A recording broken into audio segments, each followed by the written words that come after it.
Welcome. Welcome to PMLD Link's June webinar.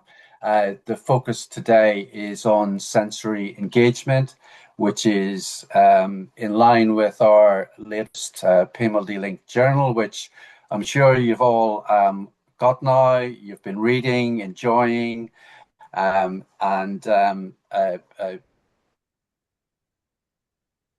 article contributors to the journal. A couple of apologies. One is delay in getting the latest journal out to you. Obviously, we're a small team. There was lots to focus on and make sure we got together lots of interesting and sorry if there's a bit of a delay in getting the journal to you. Second apology is um, we can't give you all of the authors today. We can only give you a short sample of some of the articles, and apologies to some of the article contributors who couldn't make it. And also a massive thanks to everybody here, everybody for connecting with the community, and for contributing articles, their events, etc. So a big thanks to everybody for making sure that we can keep this journal going with amazing articles and contributions from everyone. This issue is dedicated to the memory of two people, Richard Hurstwood and Flo Longhorn, friends to many and an inspiration to all of us. This is in their memory and to celebrate their influence within the sector.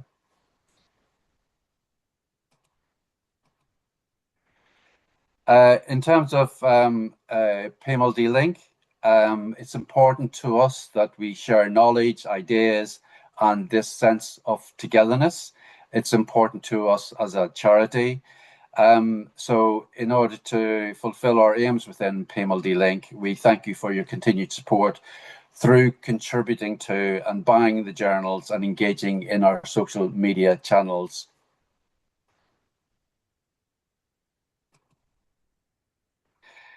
Like I say, we are a small charity, and we rely mainly on subscriptions in terms of income to make sure we can keep going as a charity. So please personally subscribe and encourage your employer, your organization to subscribe as well. It's important that we all work together to keep networking, connecting, and sharing best practice. So please play your part so we can be there for you as a charity. We also want to be doing more to support you, but in turn, an ask of you to support us. So currently, we're seeking funding grants to expand the work that we do and make sure that we positively impact upon the population of people with profound and multiple learning disabilities. So an ask if you could send us some positive feedback in terms of what the journal has meant to you, what PMLD Link means to you in terms of your work or the work that you're doing to support people with profound and multiple learning disabilities. So any sort of positive feedback you can give us, just drop us an email. The email will be on the last slide, which we will send to you after the session. Also, a bit of a plug for the next journal. So the next journal is so any piece of work that you're engaged with at the minute, anything that you want to share, any events that are coming up, the deadline is the 13th of July for the next journal. So please contribute to that if you're doing some work that you would like to share with others. And then beyond that, with the winter journal, we would like your thoughts, and if you could put thoughts in the chat, have a think during the course of the session, any topics that you think would be of real interest to you. So the theme for the winter edition of PMLD Link, we're looking ideas from you about what you would like to see there. If you stay on mute, please, for the duration, unless you're asking a question. So we've got some brilliant speakers today. So allow them time to present, post some questions in the chat, and then where there's time, we'll allow sort of people to come off mute and ask questions as well. Do pop in the chat, tell us where you are, what your connection is to people with profound and multiple learning disabilities, and tell us where in the world you are as well. Let's focus on the session. So we have 3 main speakers, and we're going to start with Sarah Parker. So I'll pass you across to Sarah.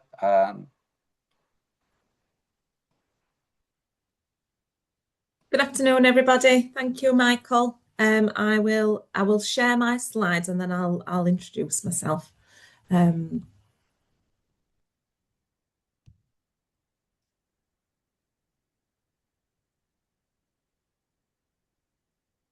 Okay. Just loading up. I've got the dots. It's coming in a second. Okay, can everybody see that? All right. So I'm Sarah Parker. I'm currently principal of Trentview College. I've worked in special education for the last 22 years. I'm just about to enter my 7th year as a head.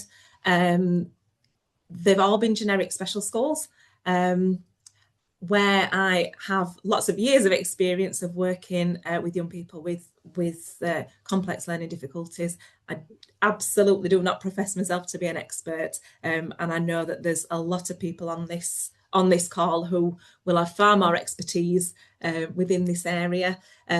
What I think I'd like to share is something that I think is quite special that we've developed, and maybe useful or of interest to yourselves.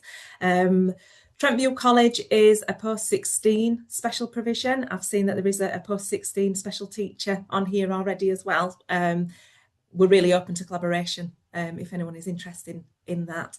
We opened 3 years ago, so we're brand new. I was really, really lucky. I think it was a once in a lifetime opportunity to be able to work with the trust to set the school up from scratch. So I've been involved in designing the curriculums, the building, the structures and systems within the setting, recruiting the staff, transitioning students in. So it's something that I'm really, really passionate about, and it's my journey here of the last 3 years that's developed this use of microstructures, which I want to share with you.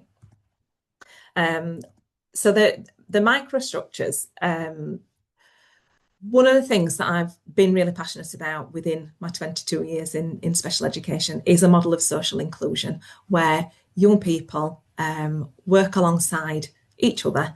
They're grouped by age, not grouped by ability, including young people who have aspirations for employment, and young people who have more complex needs that need regular therapeutic interventions, that need sensory approaches to be able to support their engagement in society and their engagement in learning. I feel really strongly that as educationalists, we shouldn't be setting which young people can develop friendships, that we should be allowing them to learn from each other and to flourish together, because I really feel, and I've seen the evidence, that creates the best outcomes for young people in terms of happiness, acceptance, inclusion and motivation. So social inclusion is the golden thread that weaves individuals into the fabric of society. What we want to see is a fully inclusive society. So actually, as a provision, an educational provision, we need to start that, and we need to model that that's something that is possible, and actually something that is absolutely beautiful when it's right. I did get a little bit nervous before Trentview College opened, because the young people who were transitioning to the building had been grouped in groups, in ability groups, for their educational career to date. So this was something that I did have a little bit of a wobble about, and I did think, right, this is something that I know is the right thing and I've seen in practice, but that's in practice in a special through school where this practice is, they're immersed in it from EYFS. And I did have a little wobble. Fortunately, it was only a very small wobble. And within 3 weeks of the building opening, all it did was reinforce that this is the right approach for our young people. Obviously, there's a challenge that comes with the reality that we hope to see. So I had a very strong vision about social inclusion. I managed to get all the staff on board with social inclusion. But when we put that into practice within our classroom settings, it became quite clear that this was something that the teaching staff that I had needed a little bit more support to be able to do it really successfully. They were putting a lot of effort into developing their lessons, but there was still quite tokenistic elements for the more complex learners that I felt wasn't quite right. They weren't necessarily getting the inclusion that they needed to have, and they weren't necessarily getting the other elements of their needs met in the right way.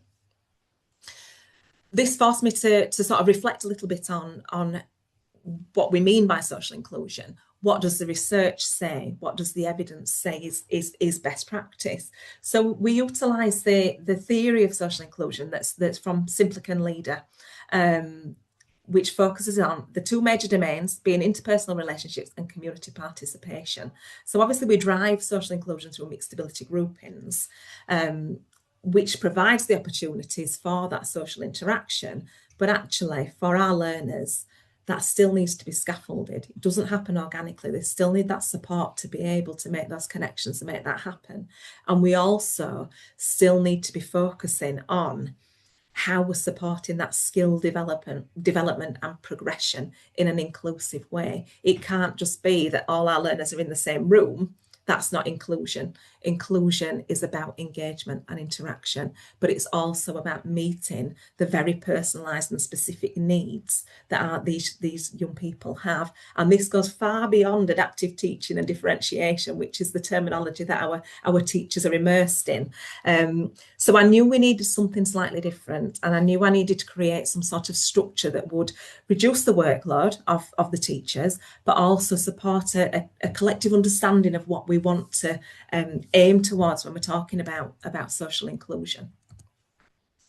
So we came across, we developed this notion of a microstructure that would sit within a core skills lesson. So it was the core skills lesson. It was some work that I was doing with the teaching staff around their core skills lessons, looking at the provision for their more complex learners, that made me think about, right, what can we do to really make sure that the students are getting the skill development, they're getting that opportunity for continuous repetition, but also getting the opportunity for really meaningful inclusion that wasn't detrimental to the workload of the teaching staff. So the microstructure allows us to really focus on the areas of the learner's next steps, but breaking that down so it can become a sequence that might last over half a term. So they're really focusing on that skill development and progression, whilst within the structure of an inclusive approach. So we use the adult core curriculum for our curriculum offer, which is a very sequence. It says what it is. There's no convoluted language within it. It's very simple in terms of its approach as to what the learner's next steps are. But some of the steps within that are things that would need young people with more complex learning needs to really focus on over a period of time. So it would need to be repetitive. An example of the language on this is, for example, a writing target would be, I can show an understanding that images, marks and symbols convey meaning and express feelings. Another example, with support, I can indicate a choice or express a preference so that it can be recorded. So these are things that need to be built into that planning, but they need to be built into planning over a period of time. It can't just happen on a Monday and then be consolidated on a Friday. These need to be continually reinforced within a specific structure. So we used one young person as a trial, and the young person that we used was called Jack. Jack was working on developing his really early writing skills. He needed a really sensory approach to being able to engage. So what we looked at for Jack was utilising the first 15 minutes of the core skills lesson to utilise sensology approaches. So we can look at opening up his senses, engaging him within a learning environment and just bringing him in. So that sometimes takes place within the lesson. It might, for Jack, he might have had a difficult bus journey in. He might need a bit more space outside of the class to be able to bring himself round, start to engage with the learning process. So the first 15 minutes of Jack's microstructure in a core skills lesson is sensology. That might coincide then with the rest of the group having 15 minutes where they're focusing on the phonics sound that they're working on that day. Something that for Jack, he wouldn't be able to access, or it would be difficult for him to access in an inclusive and meaningful way. The next part for Jack was about his fine motor skill development. So if we think about Jack's pre-writing skills, what he needs is to be able to develop his fine motor skills, start to focus on his dexterity, thinking about his supporting muscle development, his grip control, looking at then how he develops associations with writing and with marks that are meaningful. So Jack would then have 15 minutes on fine motor skills. It might be something like do disco, it might be simple tracking of writing, and we call that handwork because what we wanted to do was use the symbols and use the language that would support Jack to create associations. So again, we're meeting his needs in terms of the core skills elements that he's working on, but we're also starting to develop his association with symbols and images and his association with routines and repetitions, so he can start to anticipate what's going to happen next. The next part of the microstructure for Jack was about peer work, and that was about bringing it into the lesson. So it's a lesson specific task, and this is one of the key touch points for inclusion. So this would be a task that he would complete alongside another learner or alongside a group of learners that is relevant to the theme that they're working on. So all our core skills lessons are themed to a book each term. So the activity might be a collage that links to the book The Rainbow Boots, which is what they're working on. But for Jack, his learning within that is sitting alongside a peer, engaging in an activity that's adult directed. That becomes the focus for Jack's specific learning. What we felt as well was that within this for Jack, because it's quite high intensity, we needed a learning break. The image that we've used for a learning break for Jack was the YouTube symbol, because Jack for a learning break likes to watch buses on YouTube. Well, that's brilliant, because what that does is that also supports his pre-reading skills in terms of him tracking. So he's tracking images on a screen. He can demonstrate enjoyment through that. He can demonstrate engagement, but he's also enjoying that break from learning. So we built in a learning break, and we make sure that the image that we use for a learning break is really personalised to what the break actually is. The final part of the microstructure is a group plenary. And this for me is really, really important. This is where the last 15 minutes of the lesson, the whole class comes back together and they share what they've been focusing on during that lesson. And they discuss the things that have gone well, things they need to develop more. It's really important that all of our learners are included in that. And we use evidence for learning to showcase what students have been doing during that lesson. And what we'll do is we'll bring up on our big plasma screen an image of the student learning, their student work that they're doing. Jack can be part of that. Jack can celebrate with his peers what he's been doing. It supports him to develop his turn-taking skills. It supports to celebrate achievement, and it means that everybody's included within that. to support people's understanding of the microstructure. And again, this is a template I'm happy to share with people if people think it would be useful. We developed a rationale as to why Jack needed a microstructure, so that our shared language around why we're doing this approach and why we're using this approach was there, and it was evident. This microstructure that was developed for Jack, this would be done and this would last maybe 6 weeks. So in terms of staff time and staff commitment to it, it takes a little bit of work to get it set up, but actually once it's set up, you might reuse these activities consistently for a 6-week period. So that's, for a teacher, that's 6 weeks worth of planning that's done and resourced and ready to go. So it's a real time saver.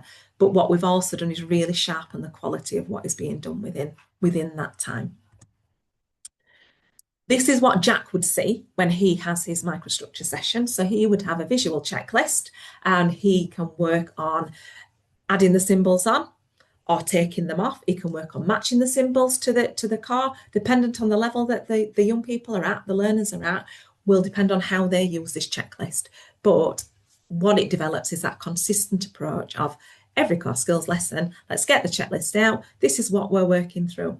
The activities are the same, so it supports the association with the symbol and the writing and the activity that's going to be done, which supports the development of anticipation and all those really important skills that our complex learners need to work in and need to develop.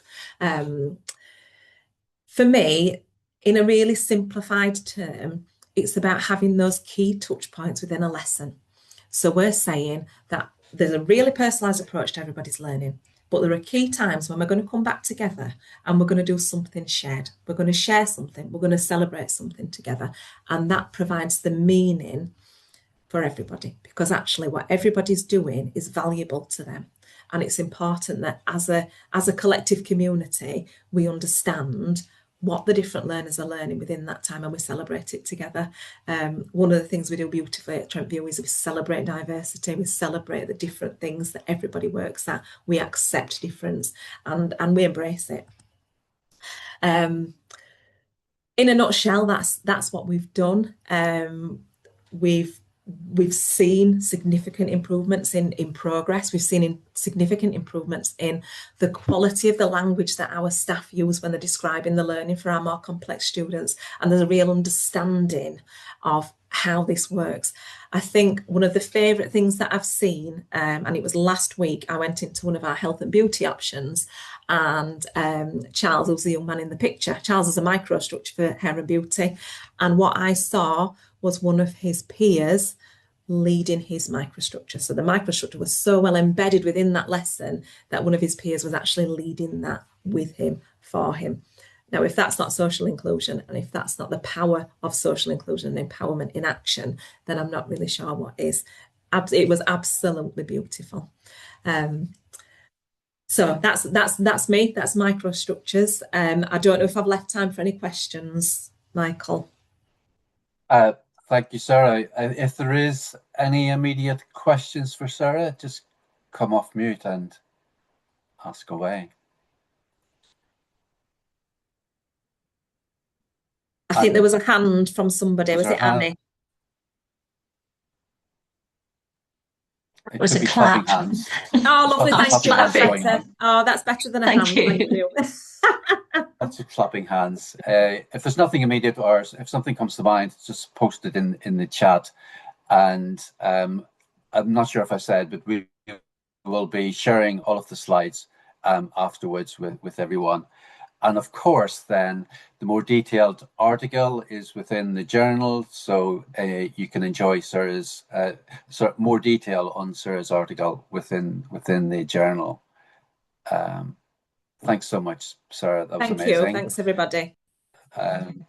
And swiftly passed across to Abbie. It was to be Abbie and Rosie, but sadly Rosie is unable to make it. So if I pass across to Abbie to introduce yourself and your piece, is that okay?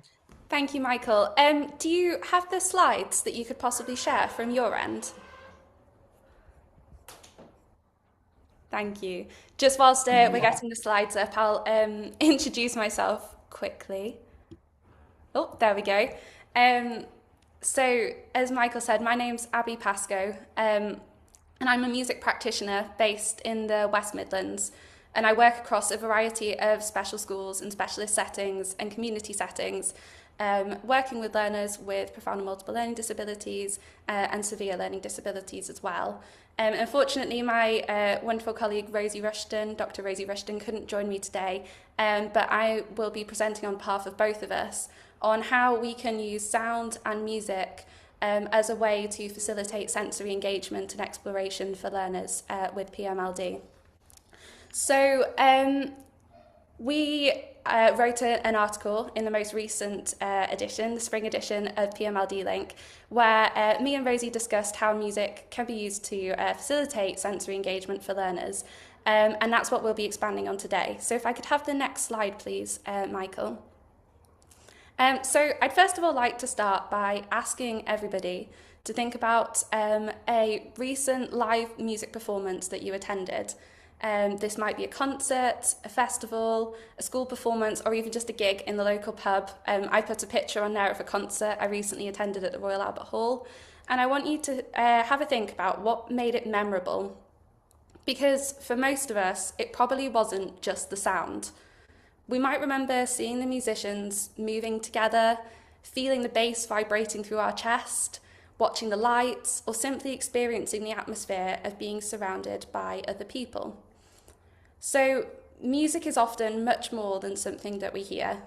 It's a multisensory experience involving sound, movement, touch, vibration, and visual information. And for our learners with profound and multiple learning disabilities, sensory experiences are often one of the primary ways that learners explore and make sense of the world around them. So we need to start thinking beyond sound to offer rich multisensory experiences.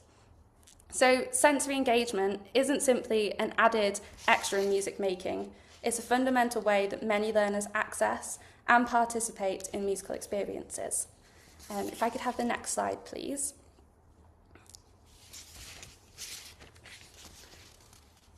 Thank you. So with that in mind, I'd like to spend some time now thinking about musical instruments, not just as things that make sounds, as sound makers, but as objects that offer a range of sensory experiences.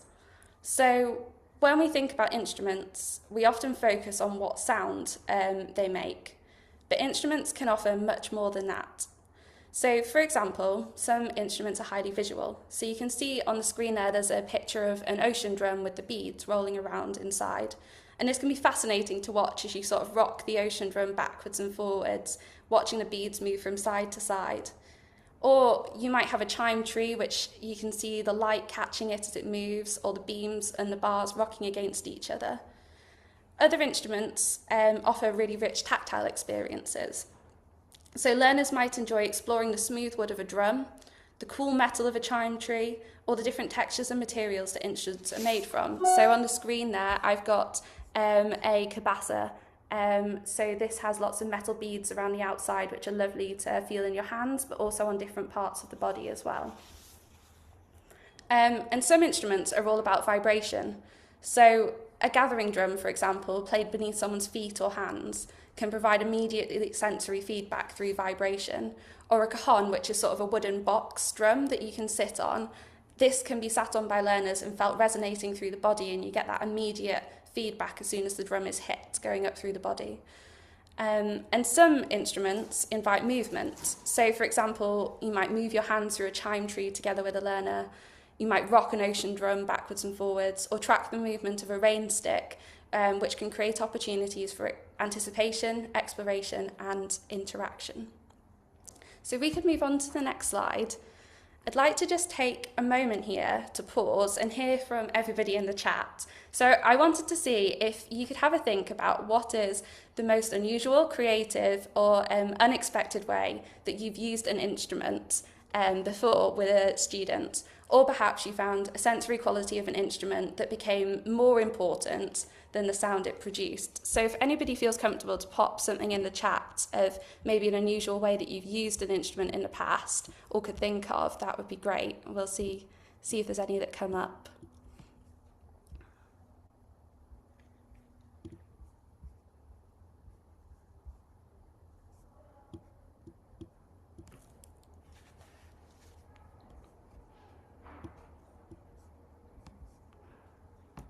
Okay, well, maybe we'll have some examples as we go through the presentation. But, oh, we've got one coming in. Using instruments and sound-making items on a resonance board. Yeah, resonance boards are great. If anybody hasn't seen them before, they're a piece of often plywood, which are made to enhance the sounds, and you can lie on them and feel the vibrations coming through them. We've also got boom whackers to make the sound not from the floor or table, but the person's body. Yeah, so boom whackers are a great one that you can use in all sorts of ways, not just make pitched sounds. You might use them as a telescope and look down one end through to the learner. You might vocalise down them, or they might vocalise back, hold them against your ear. Sprinkling rice on the xylophone, I love that one. Yeah, so using unusual items on instruments as well to create sensory experiences. Brilliant. So I think some of those examples highlight something really important, that instruments can be much more than sound makers. They can become sensory objects, communication tools, and opportunities for connection and shared experiences. There are no rules really when it comes to playing with instruments, and I think the key word there is playing. So be silly, have fun with it, join in with your students' sensory exploration. And so, for example, you can use instruments in these novel ways, which we've seen in the chat. You might want to roll the rain stick backwards and forwards on the table. You might want to use a boom whacker as a telescope, and really the possibilities are endless of how we can use instruments. And it's important to note here that different learners might be drawn to different sensory qualities. So where one learner might seek strong vibrations, another might be really captivated by visual movement. And while someone else might enjoy tactile exploration, others might enjoy repetitive actions. So I think rather than asking what sound does this instrument make, we might instead ask what sensory experience does this instrument offer our learners. So I just wanted to give an example here of a student that I worked with, and I saw this really clearly working with him. So he was fascinated by spinning objects and watching them move across the room. And when I first started working with him, he was often hesitant to even come into the music room with me. And one day he noticed a pile of flat hand drums I had stacked to one side. And he went over and he picked one up and he spun it on the floor and watched it sort of rock and spin until it fell over. Now, from a traditional music perspective, he wasn't really playing the instrument at all. He wasn't banging the drum. But from a sensory perspective, he was completely and totally engaged in the activity. So rather than redirecting him towards the sound of the drum, I joined him in exploring what interested him. And eventually he even allowed me to have my own drum to spin alongside him. And then we even began swapping drums and then racing them across the room. And over time, I was able to introduce other instruments to him that offered similar visual experiences. So we found that he also loved watching the chime bar, a chime tree, the bars rocking backwards and forwards and hitting against each other. Or when he dropped an ocean drum and the beads sort of splashed up and it made a big crash sound. So what started as a shared interest in movement and visual exploration gradually became something that was a shared musical experience between the two of us. And over the 6 months that we worked together, our relationship transformed. And by the end, he would come straight into the room, sit with me, and we would explore instruments together in ways that would have seemed impossible when we first met. So for me, this is really a reminder that meaningful musical engagement doesn't always begin with sound. Sometimes it begins by noticing what sensory qualities are meaningful to that individual and then meeting them there. If we could have the next slide, please.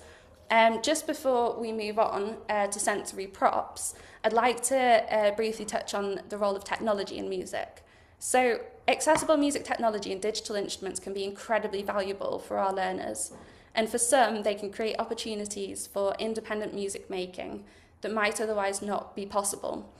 However, they often provide different sensory experiences to acoustic instruments. So, for example, if you used an app, so on the screen I've got a picture of the Clarion there, which is a brilliant app that produces lots of different sounds and ways to engage. But by using these apps, it means that different sounds such as violins, flutes, and guitar are all experienced through the same smooth glass screen. But in contrast, acoustic instruments provide additional sensory input, such as feeling the vibrations of the cool metal bell of a saxophone or the smell of wood as a violin is played closely to the student's ear.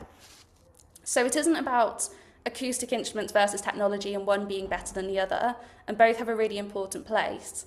But when we're thinking about sensory engagement, it's worth considering not only the musical opportunities that a tool provides, but also the sensory experience that it offers.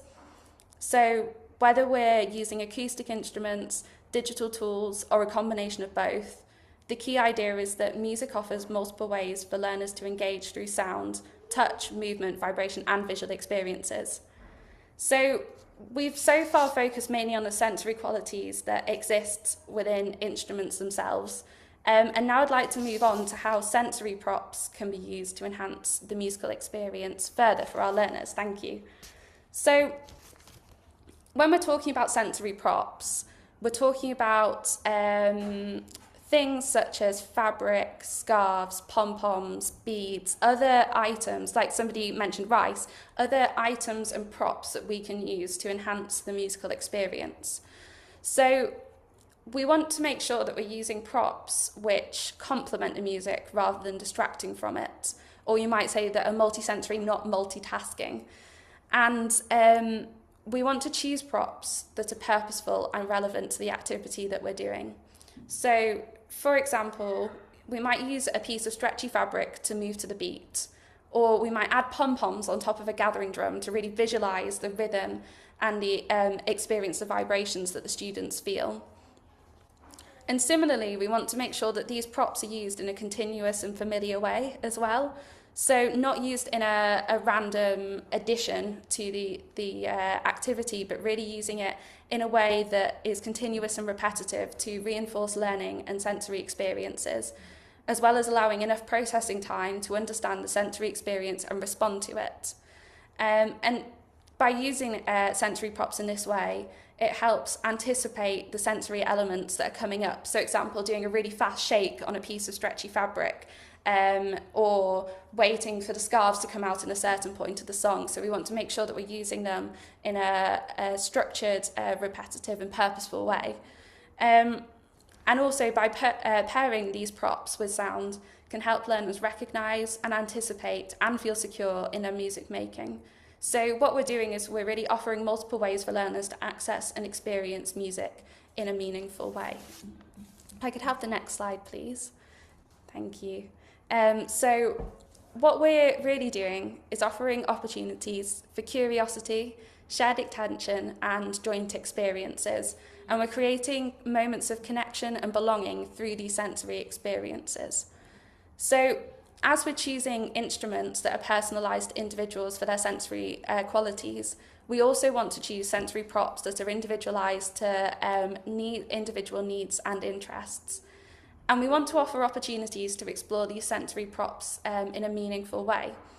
So what I mean by that is we want to think about how long we're using those props for in the activity. So for some, it might be the cherry on top, it might be the thing that you bring out as the last moment in the musical activity. Whereas for others, it might be the whole activity might be centred around that prop. So for example, I was teaching a class this morning and we were feeling a rhythm on some stretchy fabric.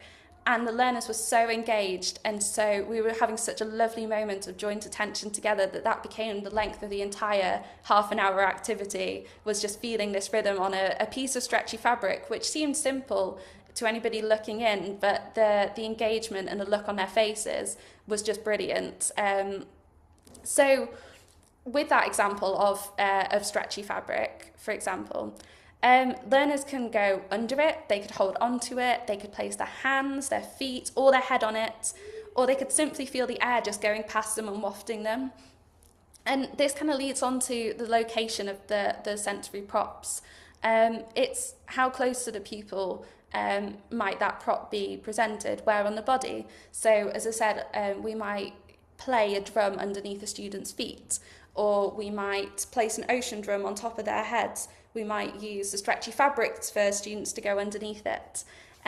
So lots of things to think about. And I think what's especially important is to think about what's the most important sensory element for that learner. And it's likely to be different to you. It's likely to be different to your most important sensory element. So as with the instruments, really thinking about what's most meaningful to this student or this group of students, and how can we create those opportunities for shared attention and sensory exploration. So we can move on to the next slide, please. So now I just want to take a moment to talk about some of the implications for practice. So I think personally one of the most important things is to just give staff time to play with the instruments and the props outside of the session, away from the learners, so that they can really understand the sensory properties. And it allows staff a chance to explore these in a creative and curious way, and also to build confidence and awareness and understanding of the sensory qualities of the instruments and the props. And also it allows them to build confidence in using those instruments in a novel and unusual way. So not feeling silly for the first time in front of a group of children and other staff members, but really having time themselves to practice using them, feeling confident in using these instruments in different ways. So for example, putting your head inside the end of a djembe drum and feeling the vibrations, or moving a chime tree backwards and forwards over your head.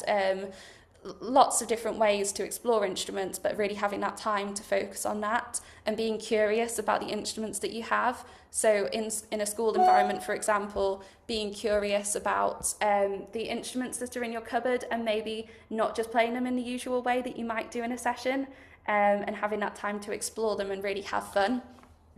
And speaking about that is it's also important to consider choosing the instruments for your music session and your activity. So how can we choose instruments and sensory elements that complement each other rather than compete or collide? So you might introduce an instrument or an element one at a time, really drawing in the attention of the room to that one instrument that you're introducing in a really special way. Or if you're wanting to have multiple instruments, thinking about sounds that work together and complement each other. So you might bring out all of your wooden instrument sounds, or lots of twinkly metallic sounds, rather than there being a loud drum in the corner of the room, which is detracting from all of the lovely quiet sounds that are being made over the other side of the room, for example. And you might want to choose these instruments based on their sensory properties that are meaningful to the learners, rather than just the sound that they make as well. So there's lots of things to think about when choosing instruments for your music session. And just finally is also investing in good quality instruments that have high quality sensory qualities. So for example, not using a plastic drum or an egg shaker, which might lack some of the sensory qualities that our learners need, but instead maybe investing in a gong or a big gathering drum or a chime tree that offers tactile variants as well. So really thinking about choosing instruments not just from the sound that they make, but also the other sensory experiences too. So just finally on the last slide, we just put a bit of a conclusion really, is to just really be curious.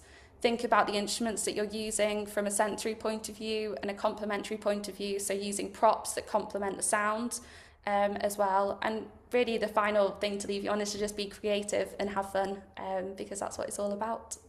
But yeah, thank you. I'm not sure if we've got any time for questions, but yeah, I'll hand back to Michael. Oh, thank you so much, Abbie. That's brilliant. Yeah, a bit tight for time, so if there's any questions, please put them in the chat. Hopefully Abbie will take them there. And yeah, please enjoy Abbie and Rosie's article within the issue as well. But yeah, that's brilliant. And finally, I'm going to pass across to Fathima Nowshard, and her focus on sensory engagement as a foundation for learning. Hi, Fathima. Hi, I'm just going to share my slide.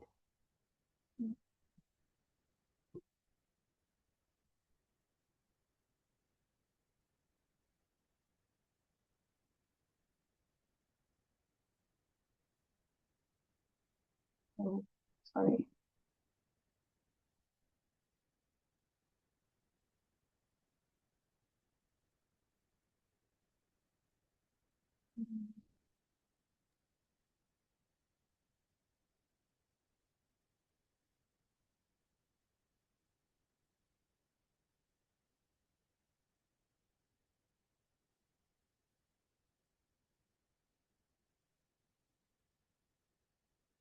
You okay, Fathima? Do you want me to share? If you could please, because I'm having trouble. Having problems. Sure. Okay, No worries.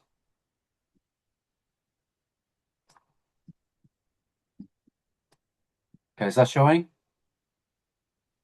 Yes. Okay, thank you. Right. Hi. Good afternoon. My name is Fathima Nowshard, and I'm a teacher. So I work with students who have profound and multiple learning disabilities and complex medical needs. I'm also a parent to a child with PMLD and who has also got very complex medical needs. Right, so my presentation would be about sensory engagement as the foundation for learning. So, Michael, if you could go on to the next slide for me, please. Thank you. Thank you. Right, so I will be focusing on sensory engagement and how that could be looked at as a co-curriculum entitlement for learners with PMLD.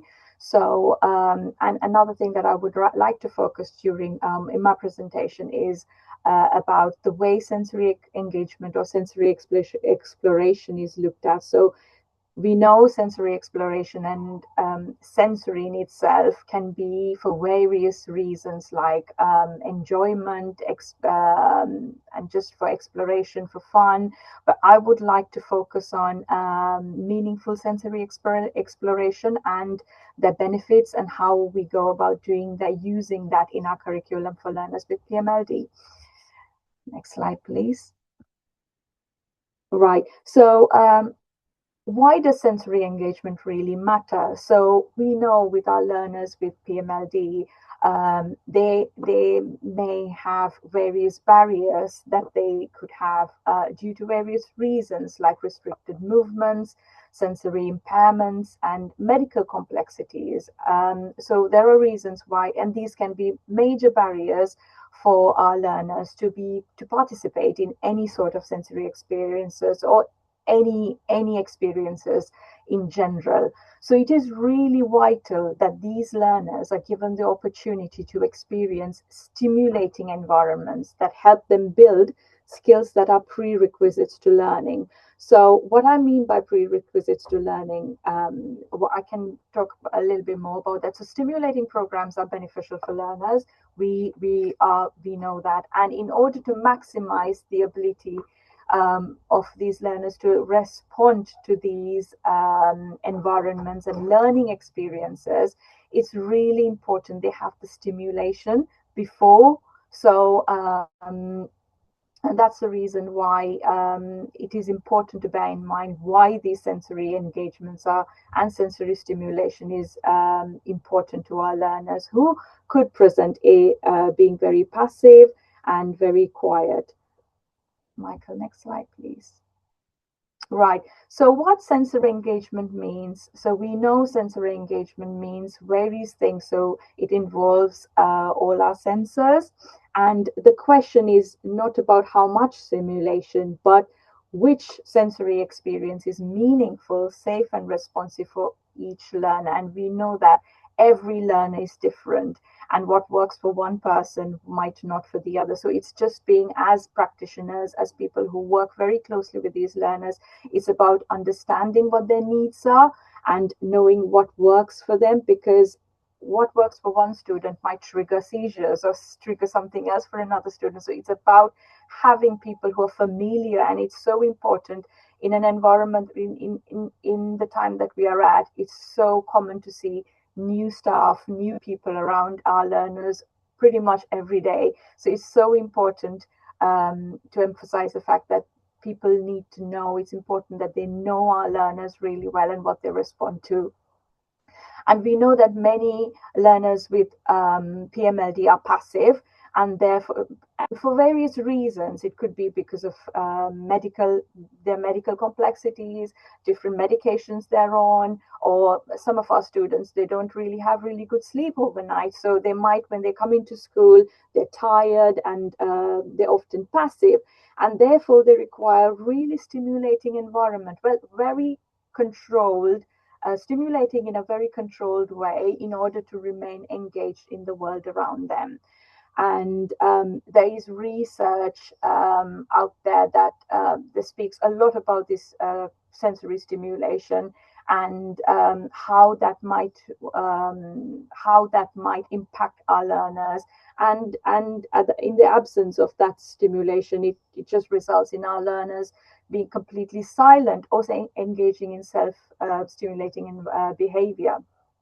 And Flo, in one of Flo's research, she also talks about how repetition and sensory stimulation helps with for our learners, for them to begin to sense, to perceive, to understand, and to remember the world around them. Because I think it's so important for them to be, for them to have the repetition, to have that ability to sense what's around them. So that's all to do with the sensory environment around them and how meaningful it is to them as well.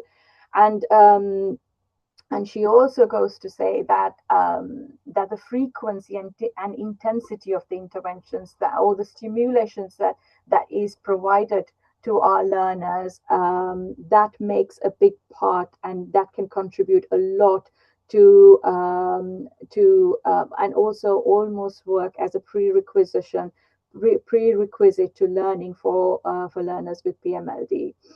And there are so many sensory activities that kind of work in this way, like sensology, like Sarah touched upon sensology earlier on, and how meaningful that can be for our learners. And they can help to develop early communication, attention, and anticipation skills, and much more than that. Next slide, please. Right. Okay. So through learning, we've spoken about repetition and how that could have a positive impact on our learners. And through repetition, one of the things that we often see is that might come upon is neuroplasticity. So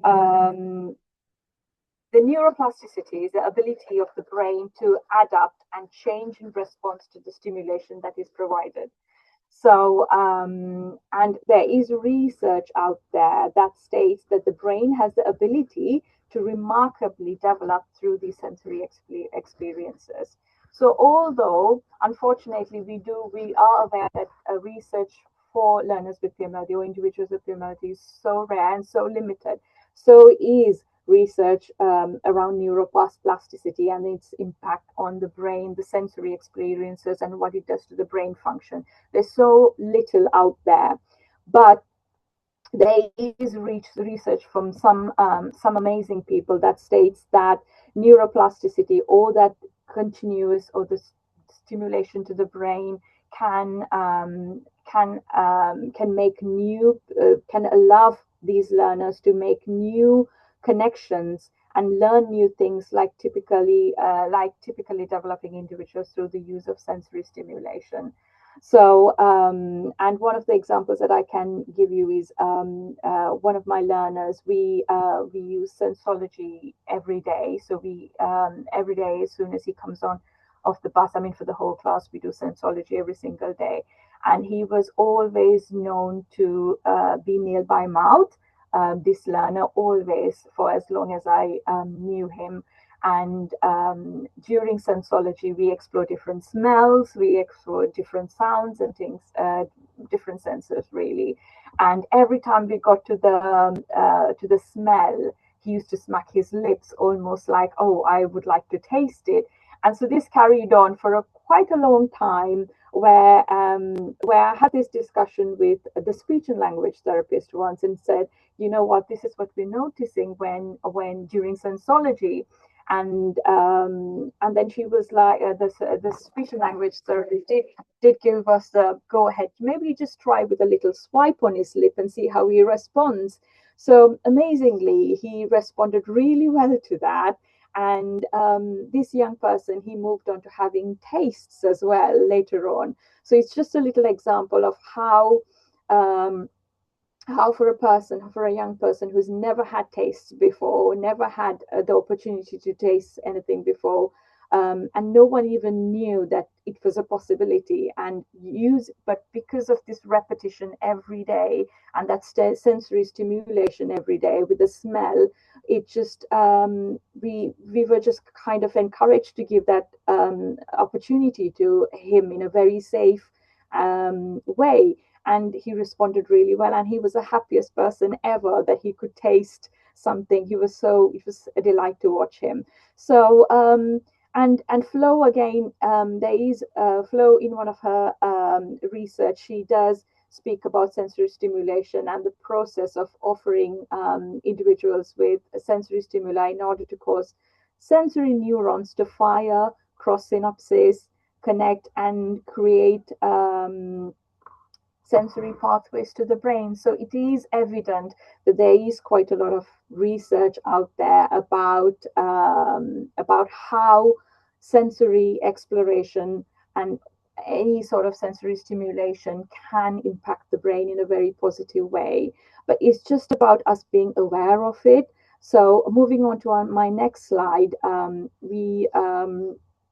would like to talk about why yes, so communication, sensory engagement as communication. So here again, like the example I just gave you, it was a really good way of this young person communicating to us, oh, I am ready to have a little taste or little thing. So it's what we notice is that with if our learners are given that really purposeful, meaningful sensory environment, they're able to communicate in the best possible way, whether it's even just very passive communication, even if it's a facial expression, a muscle tone, or a breathing pattern, anything that kind of gives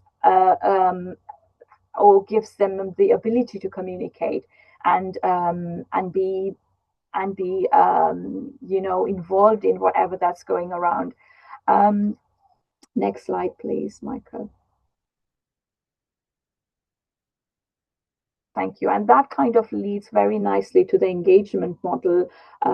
So the engagement model, which has become the statutory assessment for learners with PMLD. So and if you are familiar with the engagement model, the 5 areas of engagement kind of nicely links in with sensory engagement and how to kind of assess or kind of assess how much the learner is engaged in the sensory experience, looking at the amount of or the anticipation, the persistence they shows, and even like initiation they take. And all these is important to bear in mind that for our learners with PMLD, repetition is really, really important, like we all know, and that is the key to even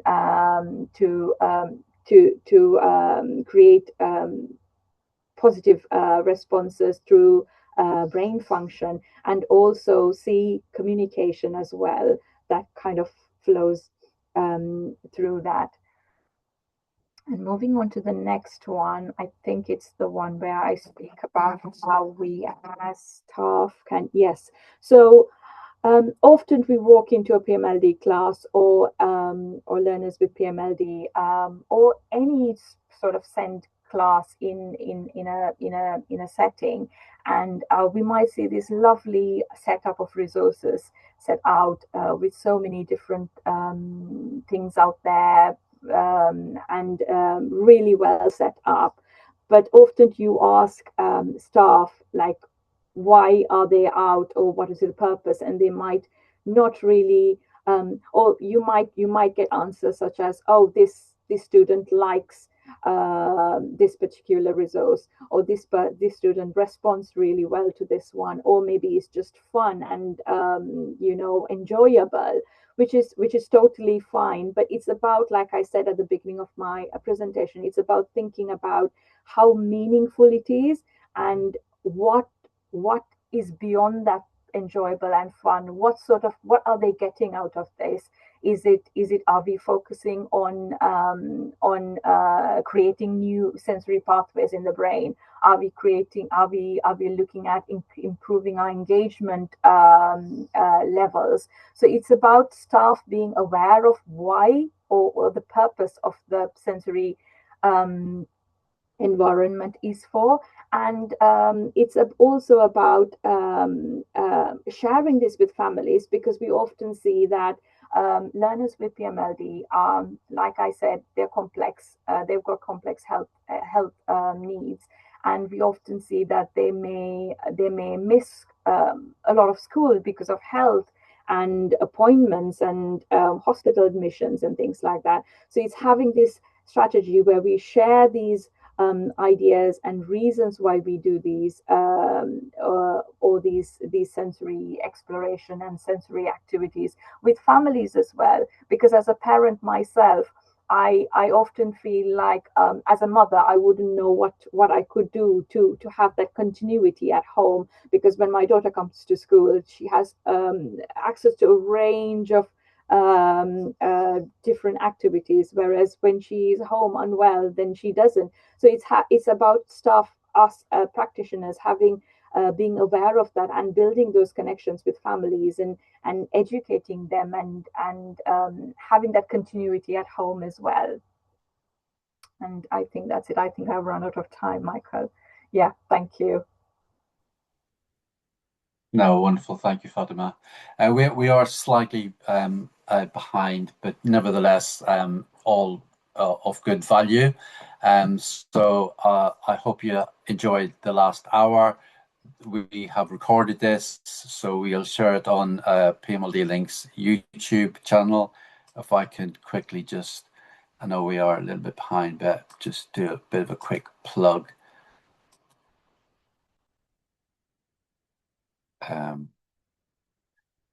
So you're familiar with our social media, so please follow and connect and join in with conversations through the social media. We have our YouTube channel, so all webinars will be posted there.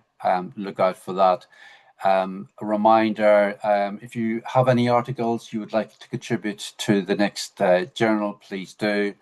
Let us know what topics you would like for the winter edition as well. But yeah, just keep engaging and connecting when it comes to children and adults with profound and multiple learning disabilities. It's been really nice seeing you all, and thanks for taking part, and enjoy the rest of your day.